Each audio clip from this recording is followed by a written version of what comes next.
Hello people, welcome to our new channel where we will talk about psychology based on the syllabus of NT-UGC NET.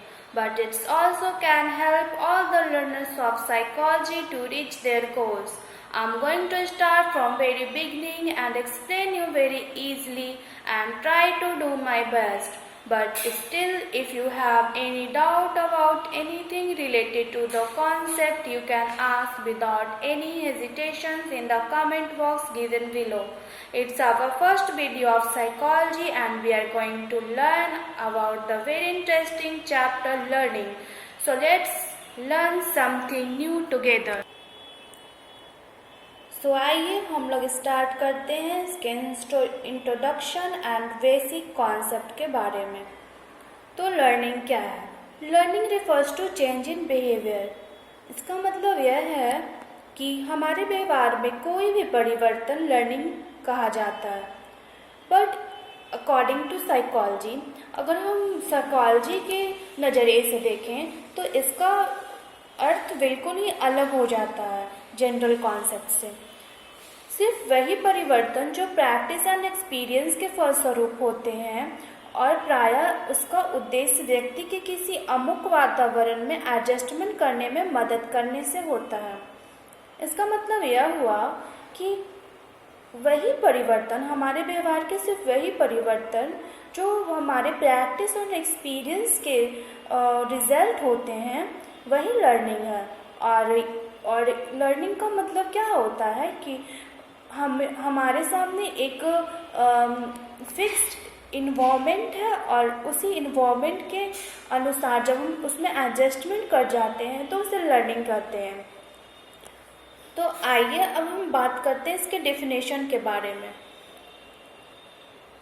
तो definition क्या है इसका? सीखना व्यवहार में वैसे परिवर्तन को कहा जाता है जो एक्सपीरियंस के फलस्वरूप होता है तथा जिसका उद्देश्य व्यक्ति को एडजस्टमेंट करने में मदद करना होता है।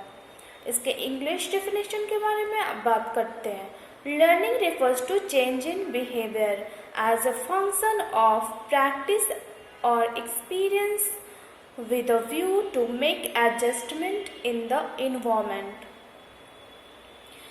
इसका मतलब क्या है? अगर हम इस डेफिनेशन को एक्सप्लेन करें तो हमें कई की कॉन्सेप्ट मिलेंगे। तो चलिए आते हैं इसके की कॉन्सेप्ट पे। Very first, learning is the change in behaviour. इसका मतलब क्या होता है कि व्यवहार में परिवर्तन जो होता है उसे हम लर्निंग कहते हैं। तो यह व्यवहार में जो परिवर्तन होता है यह एडेप्टिव और पॉजिटिव डायरेक्शन में हो सकता है या तो फिर माल एडेप्टिव और नेगेटिव डायरेक्शन या बेस में भी हो सकते हैं। बस यह नहीं है कि हम अच्छी बातें को सीखें तो ही हम लर्निंग करें। हमारे पॉजिटिव एंड नेगेटिव कोई भी चीज़ जब हम करते हैं तो हम उसे लर्निंग करते हैं। जैसे कि अगर हम साइकिल चलाना सीखते हैं, हम रोटी बनाना सीखते हैं, हम कोई भी काम जो हमें एक उसका रिजल्ट है जो पॉजिटिव हो और वह फ्रूटफुल हो तो हम उसे लर्निंग कहते हैं पॉजिटिव वे में। और निगेटिव वे के बारे में अगर बात करें तो बच्चे जुआ खेलना, शराब पीना, ताश खेलना, गाली देना जैसे चीज़ों को सीख लेते हैं कुछ बच्चे उस तरह के इन्वायरमेंट में रहकर। तो इसका मतलब यह नहीं कि ये लर्निंग नहीं है, इसे भी हम लर्निंग कहेंगे। बस अंतर यह है कि वो जो चेंज है एक पॉजिटिव वे में हो रही है और एक नेगेटिव वे में हो रही है। अब हम इसके सेकंड की पॉइंट के बारे में बात करें तो the change in behaviour occurs as a function of practice और एक्सपीरियंस। ये जो हमारे बिहेवियर में चेंज हो रहा है इसका कारण क्या है? हमारे प्रैक्टिस है, हमारे बार बार के अभ्यास है और हमारे एक्सपीरियंस मतलब अनुभव है। तो प्रैक्टिस का मतलब क्या होता है? प्रैक्टिस के बारे में अगर हम बात करें तो प्रैक्टिस का तात्पर्य एक ऐसे प्रशिक्षण से होता है जिसमें हम किसी प्रोसेस को बार बार दोहराते हुए तथा अपनी गलतियों को सुधारते हुए सीखते हैं। इसका मतलब क्या हुआ कि प्रैक्टिस एक तरह का ट्रेनिंग है जिसमें हम एक काम को पहली बार करते हैं, दूसरी बार करते हैं एंड सो ऑन। जैसे कि अगर हम एग्ज़ाम्पल दें रोटी बनाने की, तो फर्स्ट टाइम हम रोटी बनाते हैं जब, तो बिल्कुल अच्छी नहीं बनती है, उसके साइज़, उसके आकार में टेढ़ी मेढ़ी हो जाती है। सेकेंड बार बनाते हैं वो तो थोड़ा बेटर बनता है, थर्ड बार बनाते हैं थोड़ा और बेटर बनता है। इस तरह धीरे धीरे हम रोटी बनाना सीख लेते हैं। तो ये क्या हुई, यह प्रैक्टिस जो है एक ट्रेनिंग हुई, और फाइनली हम गोल और बढ़िया रोटी बनाना सीख लेते हैं। इसी तरह हर एक चीज़ के एग्ज़ाम्पल के बारे में अगर हम बात करें तो हर चीज़ में ऐसे ही हैं। जैसे कि साइकिल चलाना, टाइपिंग करना, हर चीज़ को लेकर देखें तो यही होता है कि हम प्रैक्टिस से है, जो बार बार प्रैक्टिस करने से एक एकदम बेटर तरह से जो उस चीज़ को करना सीख लेते हैं। और जब हम एक्सपीरियंस की बात करें तो एक्सपीरियंस का मतलब क्या है, चेंज है, एक तरह की चेंज है। फर्स्ट एक्सपीरियंस, सेकंड एक्सपीरियंस कहते हैं ना हम कि ये मेरा फर्स्ट एक्सपीरियंस था जिसमें हम अच्छा नहीं कर पाए, लेकिन सेकंड एक्सपीरियंस में वही चीज़ को बेटर कर पाते हैं। तो यह एक्सपीरियंस हुई। बट कई चीज़ें ऐसी होती है जो फर्स्ट एक्सपीरियंस में ही सीख लेते हैं, उसके लिए प्रैक्टिस की ज़रूरत नहीं पड़ती है। जैसे जब एक छोटा बच्चा जब एक जलती हुई लालटेन को देखता है तो वो क्या करता है, वो बहुत क्यूरियस होता है कि ये क्या चीज़ है, और वो जाता है उसे छू देता है और उसकी हाथ जल जाती है। तो यह उसकी फ़र्स्ट एक्सपीरियंस हुई, और इस फर्स्ट एक्सपीरियंस को ही वो जीवन भर याद रखता है। और नेक्स्ट टाइम से वह ऐसा बिल्कुल नहीं करता है कि वह लालटेन को देखता है और उसे वह जाकर छूता है।